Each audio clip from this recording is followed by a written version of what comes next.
इतनी anti incumbency के बावजूद भी भारतीय जनता पार्टी अगर सरकार बना रही है तो मैं सबसे पहले भारतीय जनता पार्टी को बधाई देना चाहूँगी और कहीं ना कहीं कांग्रेस पार्टी को भी अपनी रणनीति देखनी पड़ेगी कि महाराष्ट्र चुनाव जो हो रहे हैं वो उन मुद्दों पे हो रहे हैं जो हरियाणा से बहुत अलग हैं। BJP looks like a forming government. What can be the reason behind? अभी देखिए चुनावी नतीजे अभी पूरे आए नहीं हैं, पर जिस तरीके से जा रहा है उससे स्पष्ट हो रहा है कि इतनी एंटी इनकम्बेंसी के बावजूद भी भारतीय जनता पार्टी अगर सरकार बना रही है तो मैं सबसे पहले भारतीय जनता पार्टी को बधाई देना चाहूँगी कि उन्होंने ये कैंपेन अच्छे से लड़ा, जनता का विश्वास जीता हरियाणा में, डिस्पाइट एंगर वोट भी उन्हीं को गए, यानी विश्वास बनाए रखा कि बीजेपी में विश्वास बनाए रखा है। और कहीं ना कहीं कांग्रेस पार्टी को भी अपनी रणनीति देखनी पड़ेगी कि जैसे डायरेक्ट फाइट होती है बीजेपी के साथ, कांग्रेस कहीं ना कहीं कमज़ोर पड़ जाती है, तो क्यों है रीवर्क द एंटायर अलायंस। ऐसा कोई मैं मानती हूँ कि अभी नतीजे जब आएंगे तो फाइनली पता चलेगा, बट अगर जीतते हैं तो उनको बधाई के पात्र भी बनते हैं कि despite anti incumbency they have done well. Jairam Ramesh ने ट्वीट किया है, कहा है कि बीजेपी जो है एडमिनिस्ट्रेशन पे दबाव बनाने की कोशिश कर रही है, मिसलीडिंग ट्रेंड्स दिखाए जा रहे हैं, क्या कहेंगे? तो अगर इस तरीके का आई एम श्योर उनको कोई रिपोर्ट मिल रही होगी, और क्योंकि स्लो काउंटिंग भी बहुत चल रही है, जो नतीजे भी आ रहे हैं दे आर चेंजिंग और काफ़ी स्विंग्स भी हो रही है, तो इसलिए मैं इसको फाइनल आउटकम नहीं देख रही हूँ, रिजल्ट आते आते पता चलेगा।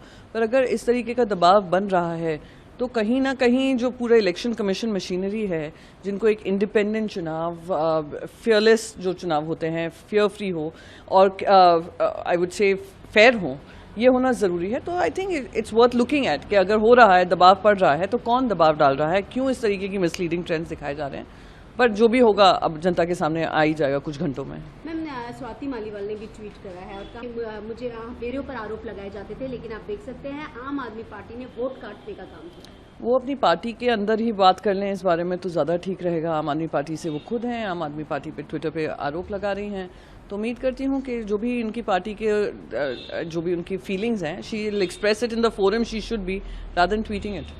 मैम, एक और सवाल, महाराष्ट्र में चुनाव हो रहे हैं, ऐसे में इसका महाराष्ट्र चुनाव पर कितना असर है? देखिए, महाराष्ट्र चुनाव जो हो रहे हैं वो उन मुद्दों पे हो रहे हैं जो हरियाणा से बहुत अलग हैं। आपने दो राज्य स्तर की पार्टियों को तोड़ने का काम किया, आपने परिवारों को फोड़ने का काम किया, आपने परिवारों में दरार की है, और किसके लिए? सिर्फ सत्ता पाने के लिए। आपने इलेक्शन कमीशन को मिसयूज़ किया, आपने कॉन्स्टिट्यूशन को मिसयूज़ किया, आपने डेमोक्रेसी के जो मूलभूत, जो खुद सुप्रीम कोर्ट ने कहा है जो फाउंडेशन है, उसको ख़त्म करने का काम किया। पहले तो वो एक बहुत भारी मुद्दा है। दूसरा मुद्दा ये है महाराष्ट्र में कि जो इंडस्ट्रीज़ महाराष्ट्र की हैं, और महाराष्ट्र देख रहा है, वो महाराष्ट्र से उठाकर दूसरे राज्यों में ली जा रही हैं। केंद्र से जो समर्थन मिलना चाहिए वो नहीं मिल रहा है। प्रधानमंत्री बार बार आकर वही प्रोजेक्ट्स इनॉग्रेट कर रहे हैं जिसका 6 महीने पहले कर चुके हैं। फिर छत्रपति शिवाजी महाराज की जिस तरीके से स्टैच्यू गिरी, जिस तरीके से बेरोजगारी बढ़ी है, महंगाई बढ़ी है, ये सारे मुद्दे महाराष्ट्र में लागू होंगे और Maharashtra will vote on the base of emotions.